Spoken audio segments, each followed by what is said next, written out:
Hello, I'm Keith R.A. DeCandido, and welcome to the latest episode of KRAD COVID Readings. Continuing my theme of running through 3 years of the aughts. Monday I read a story from 2006. Today I am reading a story from 2007. In 2007, Danielle Ackley-McPhail launched a series called BAD-ASS FAERIES, which she edited along with Jagi Lamplighter, Jeffrey Lyman, and Hillman. The four of them put together several anthologies under the title of BAD-ASS FAERIES, and there have also been some additional titles that have been published under the BAD-ASS FAERIES banner, including some roller derby stories that Danielle wrote that also involve fairies. Yes, fairies and roller derby. The theme of the anthologies is pretty evident from the title. It's about fairies who are badass. And in the very first anthology, and unfortunately the anthology series went through a bunch of different publishers over the years, Mundania Press and Dark Quest Books and others that don't exist anymore, and the rights issues got all complicated and stuff. Eventually Danielle formed, along with her husband Mike McPhail, and between books Greg Schauer, formed eSpec Books. eSpec is one of my publishers. They publish the Precinct books and Without a License and some other stuff. And they put out the best of BAD-ASS FAERIES, which includes the story you're about to hear in it, so you can get it there. Finding the original 4 anthologies is a little rough. But in the very first BAD-ASS FAERIES anthology from 2007, I did a Dragon Precinct story. It was called House Arrest, and it was later reprinted in the Best of BAD-ASS FAERIES and also in Tales from Dragon Precinct. And I will read it for you now. This is a little different from the other stories in that it only features 2 characters. Very much like the very first KRAD COVID readings that I did was called Brotherly Love. It was Danthris interrogating a suspect. That was an all dialogue story that I did with my wife, Ren Sims. This one is not all dialogue, but it is only 2 people. This time it's Torin, Ben Wyvald, Danthris' partner, who is interrogating, interviewing a fairy. So, House Arrest. The house fairy had been sitting in the small drab room in the eastern wing of the castle for over half an hour before somebody finally walked in.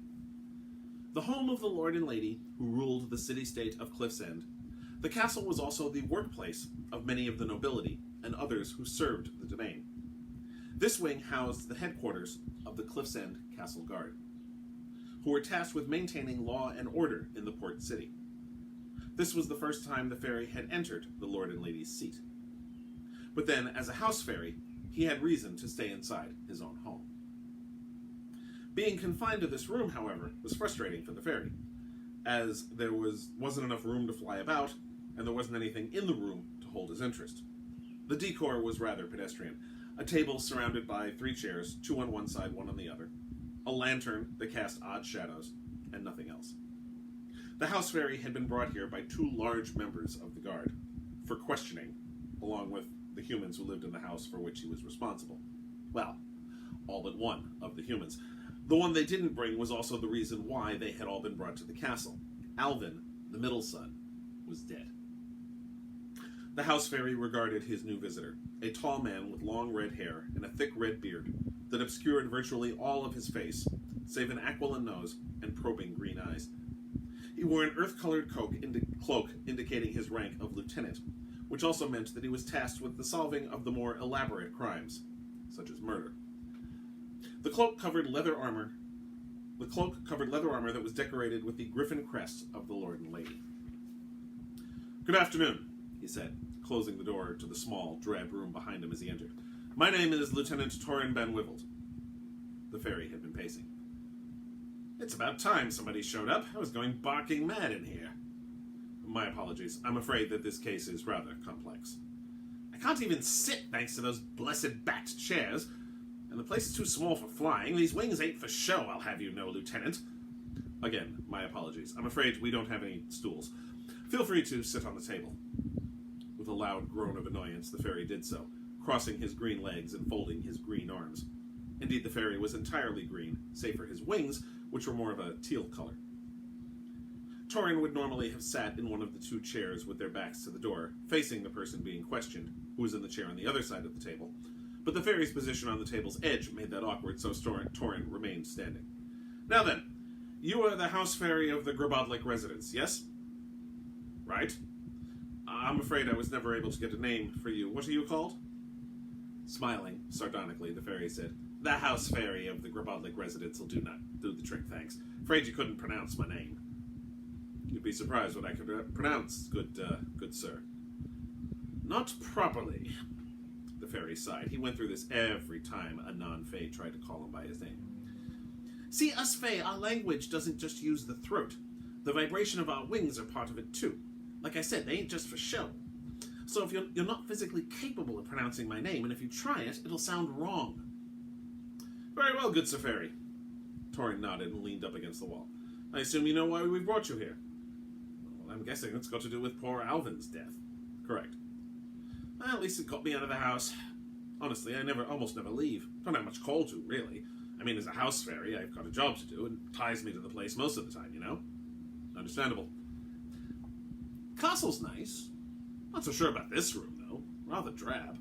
I thought you lot had a whole troop of Fae working here. Torin half smiled. The Lord and Lady do employ a swarm of house fairies, yes.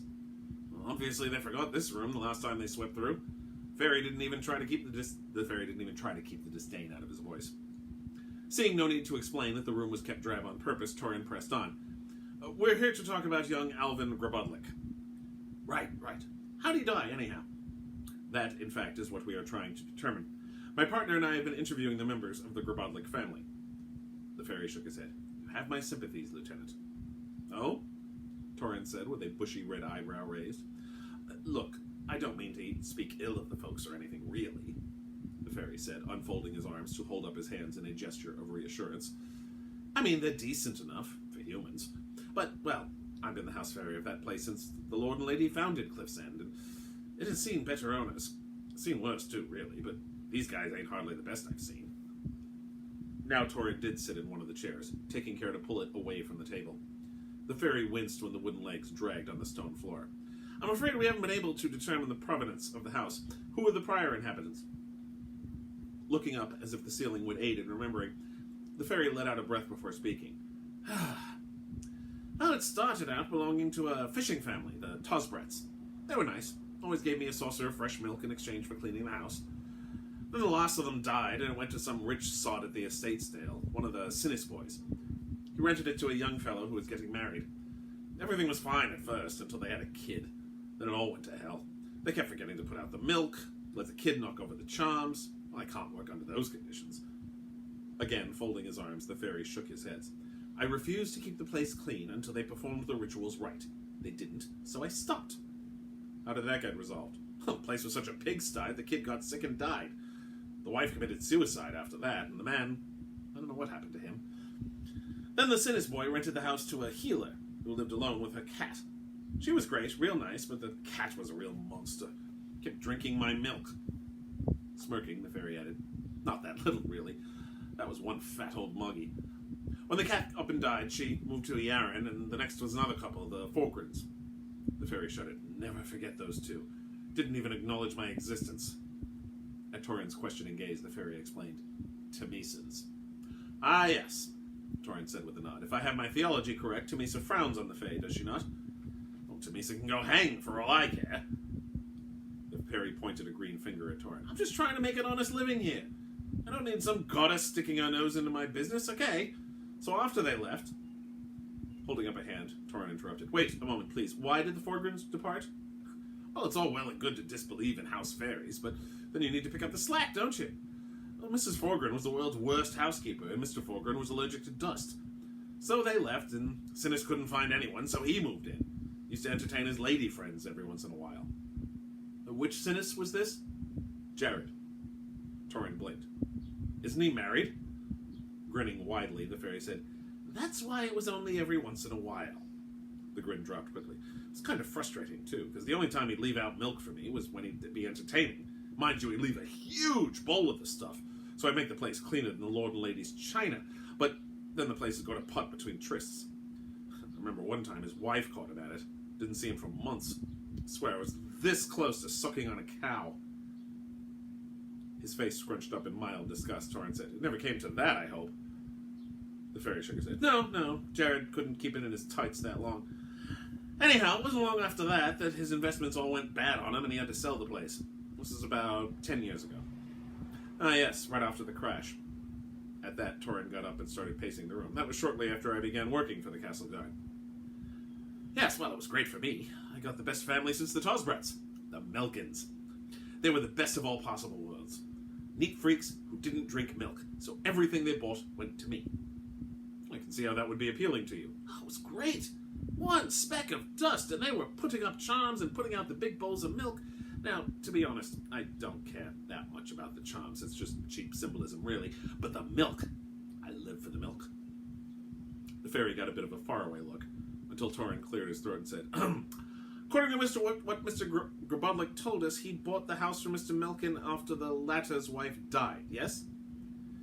Yes, it was some dinner party or other. The cook made something with a secret ingredient, which turned out to be milk. She up and died right there. Torin scratched his thick beard. So what happened after that? The Grabodliks came in. Nice enough folks, I suppose.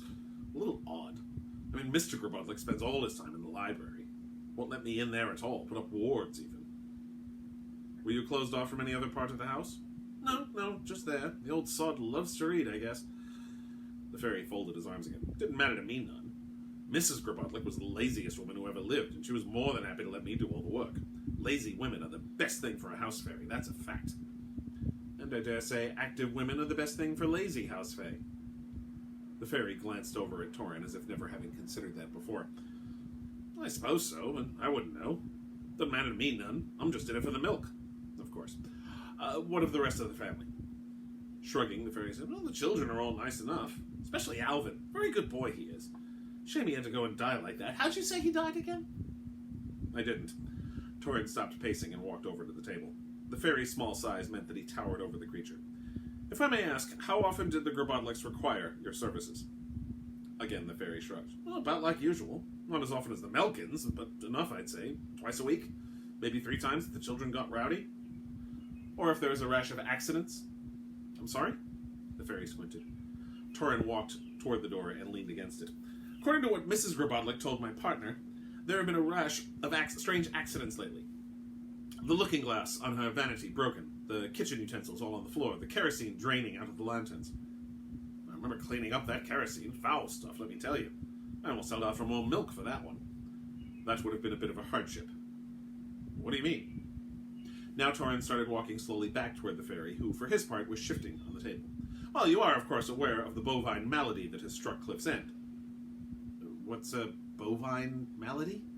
The fairy asked, sounding genuinely confused. A sickness among the cow population. Approximately a quarter of all the cows used by Cliff's End for food and dairy had to be slaughtered and destroyed due to an illness. By now Torin was again face to face, or rather face to neck, with the fairy. I'm surprised that you were unaware of that. Look, I told you, I'm in the house all day. That's my job. Comings and goings of cows are hardly my lookout, is it? Well, perhaps, but since your payment comes in the form of milk, it would perhaps behoove you to be cognizant of it. Now the fairy stood up on the table so he was nose to nose with the detective. Look, I feel bad for those poor cows and all, but what's that got to do with poor Alvin? You've yet to tell me how he died. Don't you lot have a wizard on staff to do a peel-back spell on the crime scenes? Yes, we do. Torin folded his arms. The problem is, our magical examiner was unable to determine the specifics. We know only that he died in the living room of the house, apparently of a broken neck. Again, the fairy's voice was tinged with surprise. You couldn't tell what he slipped on? No, that was obscured in the peelback, which indicates that there is some minor magic at work. Minor? The fairy sounded almost offended by that. There are types of magic that can be unseen by a peelback, but this type of obscurity, according to our ME at least, indicates actions by a magical creature. Really? You mean to tell me there's some other magical creature I don't know about wandering around the house? Torin smirked. That is one possibility, yes. Tell me, were you upset when the Grabodliks cut back to only requiring your services to once a fortnight instead of once or twice a week? What are you talking about? Just what I asked. You see, my partner and I, we asked the Grabodliks what had changed recently to account for the accidents. They told us that the price of milk had gotten so high, thanks to the cows being sick, that they were forced to cut back on their use of your fine services. Mr. Grabodlik's job at the book dealer does not pay especially well, you see. In a subdued voice, the fairy said, Fine services? That was what they said. Torin nodded. Huh. Nice of them to say. The fairy flapped his wings, which filled the room with a mild buzz, and started levitating and moving toward the door. Well, look, Lieutenant, I'm getting very tired, and I'd like to fly on home, so if there isn't anything else... Torin moved to stand between the fairy and the exit. There's quite a bit else, good Sir Fairy. You see, what I think happened was that you had become dependent on a regular source of milk. After being so horribly rationed by the irregular schedule of Jared Sinnis, you positively gorged under the care of the Melkin family. So when the Grubodlics cut you back to only once or twice a week, and then to twice a month, you were livid. You started arranging accidents in the house to make your displeasure known.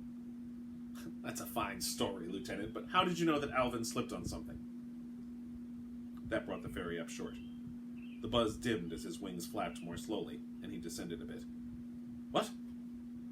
You asked me a minute ago if we couldn't tell what it was Alvin slipped on. I never said he slipped on anything, merely that he broke his neck in the living room.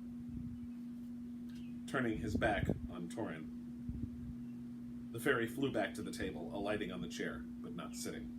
Well, it stands to reason, doesn't it? I mean, how else does a boy break his neck in the middle of the living room? Quite a number of ways, actually. That you were so sure it was slipping on something indicates to me that you were the cause. And what if I was? The fairy angrily snapped. I need dairy, don't I? I'm a house fairy. Milk is what we live on. And I got... Well, let's just say I got accustomed to more than I was getting from the Grubodlics. They had no choice. They could not afford... How was I to know that? So you killed young Alvin to show your displeasure? No! But in a moment, the fairy's anger and outrage burned to ashes. I mean... Hell, Lieutenant, I didn't mean to kill him. Just use some elbow grease. Torin squinted in confusion. I beg your pardon? Elbow grease. The stuff we secrete from our elbows. The fairy talked slowly as if to a not very bright child. How do you think we get things so clean? After hesitating a moment, Torin smiled. I must admit, I hadn't thought about it that closely. Well, that's where it comes from. I squirted out an extra bit onto the floor when I knew the kid was walking through. I just wanted him to fall down and look stupid, that's all. I didn't think he'd break his neck. So you confessed to the crime. The fairy let out a long breath. Now that he told the truth, it was as if a weight had been lifted from his wings. Fae are creatures of truth, after all. While misdirection and being overly literal was part and parcel of their lives, out-and-out deception was not an easy thing for them. It had just been a matter of time before Torin outlasted him. I suppose I am. Damn it. Staring up at the lieutenant's green eyes, the fairy started pleading. Look, I just wanted my milk. Is that really so wrong? Torin walked over to the door and opened it. It is when a person is killed. Guards? Yeah. 2 guards, the same 2 who had brought the fairy and the Grubodlics to the castle, came in. You'll be taken to the hole, Torin said, until the magistrate is ready to see you. The hole was the colloquial name for the holding dungeon in the basement of the castle. One remained there until the magistrate decided on your sentence. If you were lucky, it was to return to the hole. The fairy was unlikely to be so lucky. The fairy let out a long sigh. I'm really sorry about all this, Lieutenant. You must believe that. He was a good kid. Yes, I'm sure he was. Take him away. The guards nodded, and each of them grabbed one of the fairy's small arms. As they carried him out, the fairy's legs dangling in the air beneath him, the creature called out, Lieutenant! Yes? Do they have any dairy in the hole? Torin considered, realizing he wasn't sure. Perhaps. I hope so. I've been without for almost a week now. I'm getting the milkshakes. Thank you for reading the story. I apologize for the pun. And that appeared, as I said, in the first BAD-ASS FAERIES volume from 2007. It was reprinted in both the Best of BAD-ASS FAERIES and also in Tales from Dragon Precinct. So check that out. Check me out online. Subscribe to this YouTube channel, please. There's a new story every Monday, Wednesday, and Friday. Friday, I'll be reading a story from 2008. Catch me online at DeCandido.net and DeCandido.wordpress.com. That's my blog. You can read my stuff on Tor.com. You can support me on Patreon at patreon.com/KRAD, and all kinds of good stuff. Thank you very much, and please stay safe.